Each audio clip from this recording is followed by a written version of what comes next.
This one is all about how everything that's enjoyable is bad for your health. Everything is your cancer. There's no cure.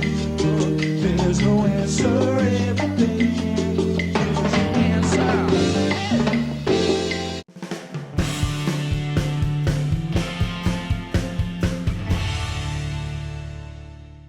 Hi, I'm Nick Gillespie with Reason TV, and today we're talking with Joe Jackson, the musician and the anti-smoking ban activist. Joe, thanks for talking to us. All right. You obviously feel really strongly about anti-smoking laws. What possessed you to write a few years ago such a meticulously annotated and thought through manifesto against smoking bans? I think it shows that governments are blurring the line between what's a public space and a private space. Mm-hmm. They very often talk about we're banning smoking in public places, but it seems to me that a public place is something that's supported by public money. Mm-hmm. A public library or a law court or police station or something. Those are public places. A bar is clearly not a public place. It's private property. It's a private business. Mm-hmm. Is it right for the government to say, you know what, smoking is bad for you, so you should not be allowed to do it? Or should that be an individual choice? The obvious sort of elephant in the room there is the fact that smoking is actually legal. Right. Tobacco is legal. Basically, a smoking ban in bars, for instance, is saying that adult citizens are not allowed to use a legal substance, even though they're very highly taxed for doing so, in a place which is actually private property. Right. So you're throwing out the window the property rights of the owner of that establishment, freedom of choice, a lot of things, compared to a health risk which is really unproven. Right. Well, when you say a health risk is unproven, not that cigarettes cause cancer, but that you can get cancer from secondhand smoke? The anti-smoking lobby has been trying to, for about 40 years to prove this, and they've not done so. There's not one proven, documented case proven to be caused by so-called secondhand smoke. Right.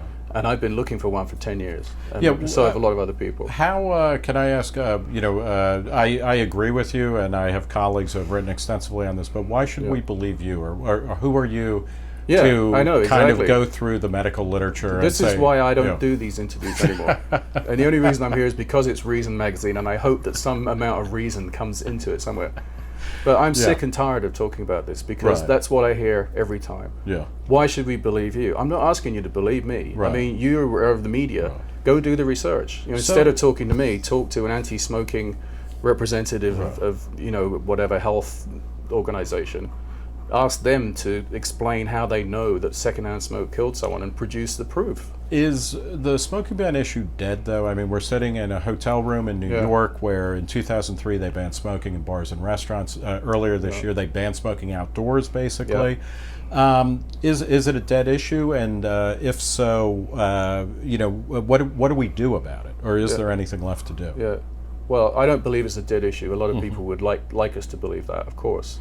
The same as they would like us to believe that alcohol prohibition was a dead issue in about 1925, and that lasted for 13 years. Yeah. But the fact is that smoking is still legal everywhere in the world except for the Kingdom of Bhutan, where the king doesn't like it. But they're very happy there, right? Or something. Supposedly, so, yes. But they have a huge problem with tobacco smuggling. Right.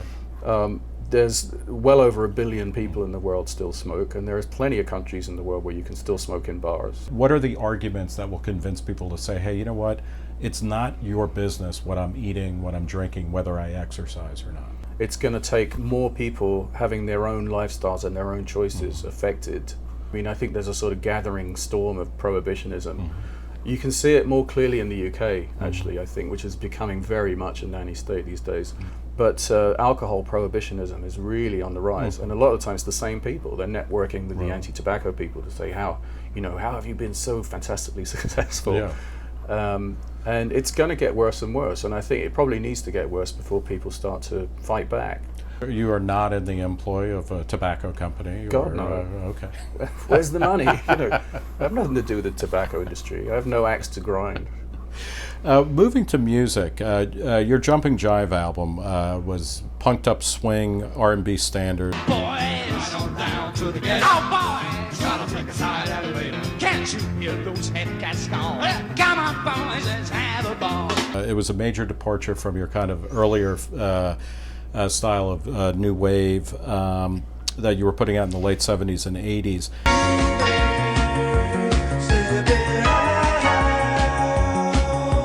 Do you think a popular artist today, would it be as easy for them to convince a record label to allow a major artist to make that kind of shift away from their signature sound? No, definitely not. But then again, there's not that many major labels left. And you know, what's coming out on major labels is extremely predictable. You're based in Berlin now, and you at one point you attributed some of your impetus to move to Berlin it was really to get out of Mike Bloomberg's New York. I mean, what attracts you about Berlin? Let's put it that way. It wasn't just Mike Bloomberg's New York, but the UK as well. I mean, I tried living back in the UK for a while and realized that it was becoming, if anything, even worse than New York. I mean, New York's still sort of okay in quite a lot of ways. Right. It's just I have a tremendous nostalgia for how it was 20 or 30 years ago. So what about Berlin, though? What is what draws you there? Berlin, I feel free. You know, I feel like I'm treated like an adult. I can pretty much do whatever I want. Much less crowded, less expensive, and just generally, you know, a good quality of life. What are you working on now, or what can we promote? I'm doing Duke Ellington with no horns and completely new arrangements, and making it sound nothing like it did, you know, originally. What is the appeal of that, of taking, I mean, somebody who is very much in the musical firmament and then transforming him into something new? It's something I've always loved to do, is to, I mean, I've always done this myself with my own songs over the years, completely rearranged them in different ways, because it keeps it fresh, it keeps it interesting. I think an element of surprise is really a nice thing to have. I mean, how many shows do you go to where you get a surprise somewhere along the line? And I've always tried to have that element. And Ellington did the same thing. You know, for 50 years, he reinvented his own work over and over again. So it's in a way applying Ellington's methods to Ellington, but you know, using sounds and rhythms and so on that he didn't live long enough to even think about. I want to thank you, Joe Jackson, for talking to Reason TV. I'm Nick Gillespie.